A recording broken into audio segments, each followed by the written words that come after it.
rappeler brièvement les événements récents. Donc le 17 mars, on a pu constater une montée en puissance des lycées mobilisés et bloqués. On a pu constater qu'il y avait plus d'étudiants dans les assemblées générales et toujours quelques 150 000 manifestants dans une centaine de villes. Quelques jours plus tard, le gouvernement a annoncé de premières modifications relatives au projet de loi travail. On voit donc qu'après 3 semaines de déni et de soi-disant pédagogie, le gouvernement, sous la pression de la mobilisation, a été forcé de reconnaître que son projet de loi ne passait pas. On connaît les modifications récentes apportées à la loi El Khomri. Le plafonnement des indemnités prud'hommes est modifié. Il y a un recul sur le temps de travail des apprentis mineurs et sur certaines décisions unilatérales de l'employeur. Tout ceci, bien sûr, est insuffisant, mais montre que la mobilisation est efficace et qu'il faut l'amplifier pour obtenir le retrait pur et simple du projet de loi. Il n'est pas possible, en effet, de se contenter de ces modifications parce que la philosophie du projet est intacte, avec en particulier le principe de l'inversion de la hiérarchie des normes. Parce qu'aussi le travailler plus pour gagner moins reste inchangé. Je pense par exemple à la possibilité de baisser le niveau de rémunération des heures supplémentaires par simple accord d'entreprise. Parce que la facilitation des licenciements est toujours à l'affiche, parce que la casse de la démocratie sociale dans l'entreprise est maintenue, ainsi que la casse de la médecine du travail. Je pense par exemple au changement de mission des médecins du travail qui passe d'une logique de prévention à une mission de contrôle des salariés. Les modifications de ces derniers jours sont des modifications cosmétiques. Le fond du projet de loi, son esprit sont intacts. Cette loi est dangereuse parce que, avec elle, le gouvernement veut faire croire que le drame du chômage qui frappe des millions de Français serait dû au Code du travail. Le Code du travail serait trop rigide, il serait trop gros, trop compliqué, et donc il entraverait la création d'emplois. Les chefs d'entreprise sont dans les starting blocks pour créer des emplois, mais le Code du travail les en empêche.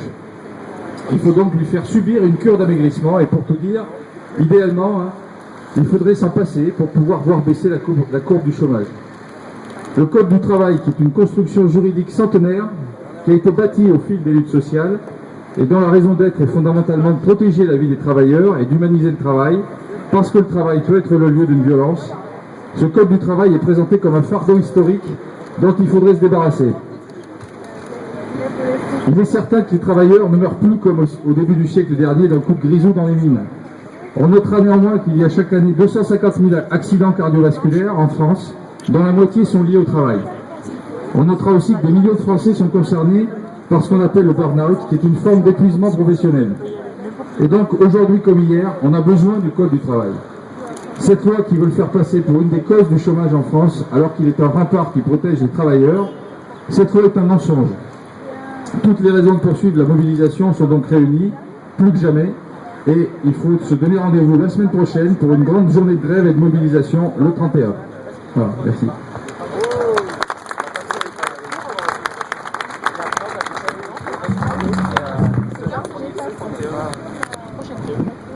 Bien, bonjour à tous. Donc, troisième rendez-vous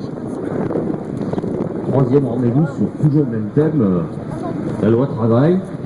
Et au dire du gouvernement, du patronat, et depuis quelques années, nous sommes bien d'accord, il s'agit d'un pléonasme, le gouvernement et le patronat, c'est la même chose. Les salariés français ne comprennent toujours pas qu'il faut que nous adoptions une nouvelle forme d'exploitation mondialisée. Enfin bref, ce qu'on appelle depuis le 19e siècle le capitalisme, c'est des mots, ce ne sont que des mots. Donc à ce titre-là, il faudrait que les travailleurs soient toujours plus flexibles, plus souples, plus agiles, selon M. Gattaz. Et depuis des décennies, les gouvernements successifs, qu'ils soient de droite ou soi-disant de gauche, n'ont eu de cesse d'inventer des contrats toujours plus précaires, de sacrifier des pans entiers de l'économie, on l'a vu dans l'industrie, dans la métallurgie, dans le textile, et tout cela au nom du sacro-saint dogme de l'austérité, seule voie d'une certaine rédemption économique, prônée bien sûr par l'Union européenne, le Fonds monétaire et la Banque centrale, et la CFDT. Alors l'austérité suicidaire, tant économiquement, socialement que démocratiquement, nous le disons depuis des années, et ça se vérifie, hélas, tous les jours. Malgré ce constat accablant, le gouvernement persiste dans le tout austéritaire. C'est quand même le signe qu'il ira jusqu'au bout de sa logique destructrice de tous les droits historiques des travailleurs, mais aussi des citoyens. je vous le rappelle, je le dis à chaque fois, mais c'est quand même une réalité, nous sommes toujours en état d'urgence, nous ne sommes plus en état de droit. C'est sous ce verbiage technocratique et éventé un retour, je le redis aussi, à l'ancien régime.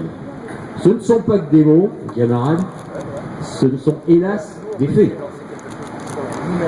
Si la classe ouvrière ne se dresse pas, ce sera vraiment un retour à l'ancien régime. Alors après la loi NOTRe, les lois Macron et toutes les contre-réformes qui sont passées, maintenant c'est le code du travail. Enfin c'est une nouvelle fois contre le code du travail parce que c'est pas la première. C'est pas la première loi qui est censée détruire le code du travail, mais celle-ci elle va bien plus loin que toutes les autres. Et dans ce projet de loi qui a été quand même présenté avec une certaine fermeté par celui qu'on pourrait qualifier du toréador, le Jean Matignon, il a même déjà annoncé dès le départ qu'éventuellement il utiliserait le 49.3. Bon, face à la bronca générale, il a fait un petit pas en arrière, un semblant de négociation et bien sûr au miracle, les propositions de M. Berger ont été acceptées et donc tout ce qui était soi-disant mauvais a été évacué et il ne reste que le bon. Vous l'aurez compris, concernant nos organisations syndicales, que ce soit la CGT, FO, la FSU, Solidaire, le CILUNEF et le FIDEL, nous ne sommes pas du tout d'accord. Comme l'a dit le camarade précédemment, l'inversion de la hiérarchie des normes, c'est un mot compliqué pour une chose très simple. À l'heure actuelle, les salariés sont quasiment tous protégés par une convention collective, après par le code du travail et éventuellement par les accords d'entreprise. L'inversement de la hiérarchie des normes voudrait dire que c'est l'accord d'entreprise, le code du travail n'existe plus, ou alors c'est une coquille vide, tout le monde le sait, et les conventions collectives, évidemment, n'existeront qu'à la marge. Camarades, c'est un projet que si jamais il se met en place, c'est pas dans 10 ans. Hein. C'est vite, c'est très vite. Ils veulent aller très très vite. Donc, bien entendu, tout ça est l'objet de manipulation, et on l'a vu encore pour le rassemblement du 17, où les chiffres annoncés disaient que la mobilisation, notamment des jeunes, alors évidemment, Aurillac n'est pas forcément la vitrine d'une ville de jeunes et d'une ville d'étudiants, mais enfin la mobilisation du 17 a été très importante, en tout cas bien plus importante que la mobilisation du 12, instaurée par les soi-disant centrales réformistes. Et il a bien été vu au niveau de la presse nationale que tout a été fait pour dire que la mobilisation s'essoufflait. Aujourd'hui, ce n'est pas du tout le cas.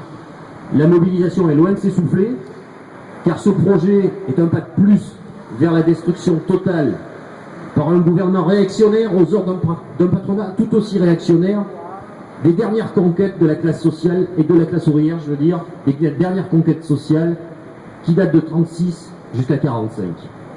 Alors les camarades, ils ne doivent pas réussir. Ils ne doivent pas réussir. Ils ne peuvent pas réussir. C'est à nous tous, ensemble, de nous lever, de nous mobiliser pour leur faire barrage. Et la lutte, elle continuera au-delà du 31 mars. N'en doutons pas. Se posera à ce moment la question, secteur par secteur, entreprise par entreprise, de se donner les moyens de bloquer le pays pour la satisfaction de nos revendications. Je pense que d'ores et déjà, nous pouvons y réfléchir. Mais avant tout ça, bien entendu, tous en grève et en manifestation, le 31 mars, le point de rencontre c'est 10h30 devant la préfecture. Nous vous attendons nombreux. Je vous remercie.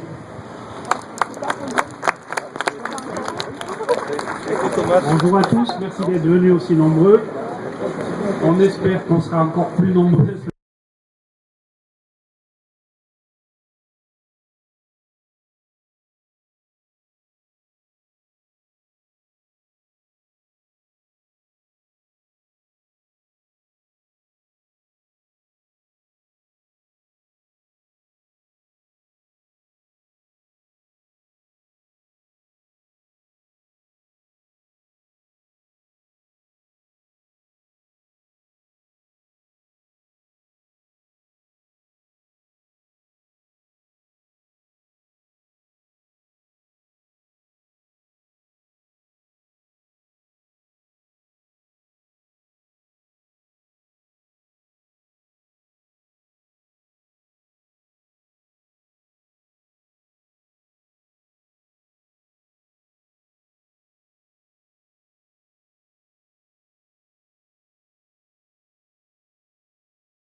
aujourd'hui vous êtes là pour lutter contre les violences faites aux employés. Et il y a d'autres violences qui sont faites en ce moment à Aurillac. Alors excusez-moi de profiter de ce rassemblement. Il y a déjà eu 2 rassemblements hier. Peut-être vous voyez de quoi je parle. Ce sont les familles qui sont menacées d'expulsion en ce moment. Hier au conservatoire de musique, des professeurs se sont mobilisés. Des professeurs du collège aussi, notamment pour la famille Abrahamian, mais aussi d'autres familles qui sont concernées par cela. Et mercredi prochain, mercredi 30, à 18h, il y aura une grande marche qui partira du collège Jules Ferry, où est scolarisé Mané Abrahamian, et qui partira donc du collège pour passer par la mairie et se rejoindre devant la préfecture, en espérant modifier la décision du préfet qui a donc notifié à cette famille une expulsion du territoire imminente. Voilà, j'espère que vous serez là aussi mercredi et jeudi, parce qu'actuellement l'actualité est très très chargée dans le Cantal comme en France. Merci.